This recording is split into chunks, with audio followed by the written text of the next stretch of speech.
Okay, what's up guys, how's it going? I'm Nats, welcome back to another video. So today I want to talk about social anxiety. What even makes me qualified to talk about social anxiety? I work as a therapist. What that means is I work with people who have anxiety and depression, and what we often see with social anxiety is that people find, well, social situations difficult, but more often extremely scary and anxiety provoking. And believe it or not, you have social anxiety.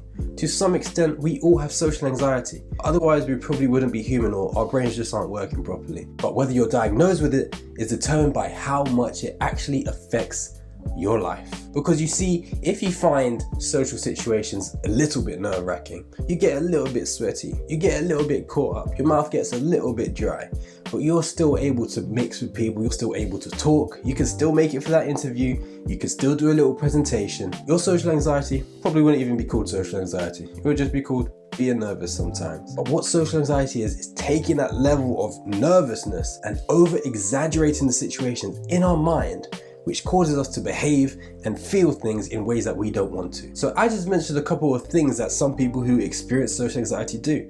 When I go for an interview, I still sweat. When I have a presentation, I still sweat. I still think, oof, I hope this goes well. But by no means would I say I'm socially anxious, but I still have social anxiety because I still have those feelings. I'm just able to manage them a lot better. So if you find yourself thinking, but I don't really have social anxiety, can you easily go and talk to a stranger? Can you easily start a conversation with someone? If you see someone who you're attracted to, can you walk over and talk to them without getting nervous? If you can't, then you have some form of social anxiety. But don't worry, it's not bad enough that it's affecting your whole life. But that doesn't mean that we can't get rid of it. How do I know? Well, I've done that for myself. Wow, I just really started speaking deep there. Should I speak like this? Or should I speak like this? This is my therapist voice. I'm more in touch with you, I'm more calm, we're more interpersonal. When I talk like this, it's more authoritative and I'm telling you what's going on. Which one's better?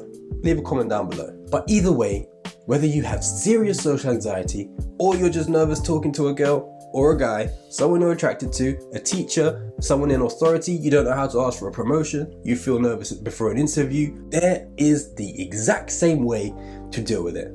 And what we do, I work for the NHS, we run an intervention or a treatment called exposure and habituation.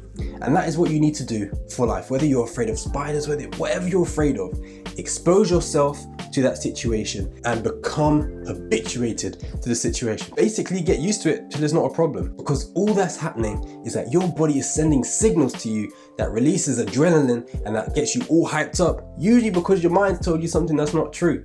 When you go to an interview, do you really just think about the interview, or do you think of the outcomes of the interview? Do you think about the questions that you're going to get? Do you think about all the ways that you can potentially mess up?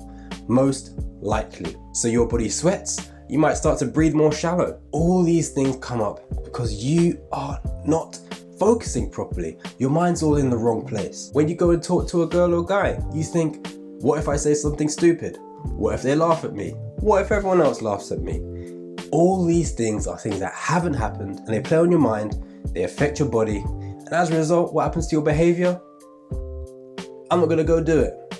I'm gonna be nervous in the interview, I start shaking, I start stuttering. I start stuttering when I go and talk to a girl. Okay, this is called CBT, cognitive behavioral therapy. Thoughts, feelings, behaviors, they're all interlinked. So if you are suffering from serious social anxiety, or if you're just nervous to go talk to your crush at school, what you need to do is get used to a situation that you're comfortable with, and it will get you habituated to the situation that you are afraid of. So if you find it extremely daunting to go to just crowded areas, start by going to an area where it's not too crowded, it's a little bit quiet, but you're out in public. How does that feel? Get used to it. Spend a good amount of time there, go back home. That's you for the day. Wait one day, go the next day, wait 2 days, but go again. Go to that situation that makes you a little bit nervous and get used to it. Expose yourself voluntarily to the thing that stresses you out. If that's spiders, expose yourself to spiders. Go and look in a bush for a spider, just look at it from a distance. Get used to the situation and eventually it's no longer a problem. When you go see a guy or a girl that you find attractive, don't just stand near them and get used to them. That's a bit strange. Don't recommend that. But go and have a conversation. If that's too much, have a conversation with a friend. Bring a friend with you to talk to a stranger. Just talk to a stranger that works in a shop. You don't have to say, I find you attractive, I'm trying to do this thing where I get used to it. Don't go that far. Just talk to them, say, how's your day? I've worked in retail. It's not great, to be honest. It's very few people's first choice. No one says, I want to work at Primark when I'm older. I don't know, just go and ask them how their day is. Ask them where these clothes are, if you're too afraid to ask them how their day is. But you have to start building up your tolerance levels.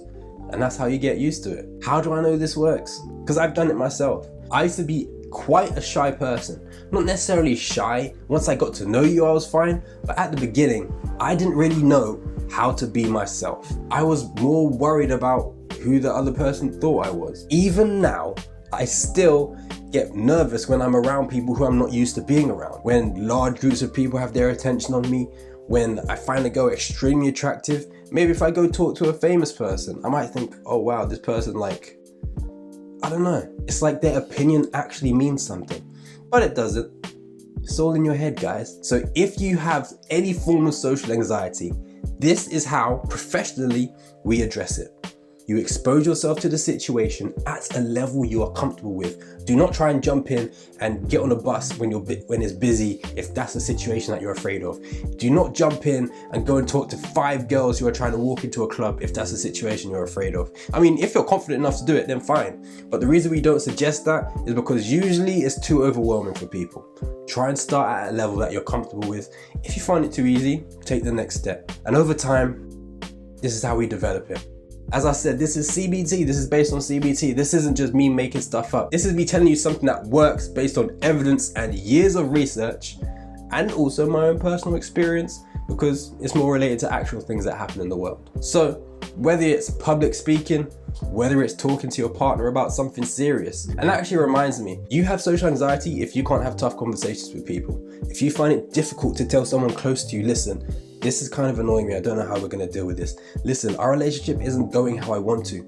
We need to kind of deal with this. You have some form of social anxiety, and that isn't bad. We are meant to, because if we didn't, we would do a lot of dumb stuff and we would do it without thinking. Imagine saying to someone close to you, listen, we're done, it's over, because you had no concern for how they felt. The reason we feel this way is because it is something which we believe is important, but the extent to which those thoughts are positive or negative seriously impact our ability to behave and act. For a situation like an interview, it is of course a nervous situation, a nerve-wracking situation, but we should be able, not even should, we need to be able to deal with that situation. For those tough conversations, we need to be able to deal with that situation rather than just, my girlfriend of 6 years, block, ghost, I can't deal with it, done. That's horrible. Please don't do that. You have to learn to have those tough conversations. I call myself the male role model, not because I'm a role model for males, but because I am a male and a role model. So whether you're a girl who needs a strong male role model, whether you're a guy who needs a strong male role model, I am trying to become that, and I hope I can be that for you. I don't believe I'm perfect, but I believe I'm aiming for it. I believe I'm trying to do the absolute best I can, and I hope I can teach you to do the same. I think that's about it. But before you leave, make sure you like the video, subscribe to my channel. In the description, got all my social media. Follow me, like me, add me, check out my blog if you prefer reading stuff. Check out some of my other videos because I know they will help you. Share them with other people because I know they will help them. If you want to work with me, just have a chat or ask a question, leave a comment or send me a message. I'll always respond. And except for that, that's all for this video. I'll see you in the next one.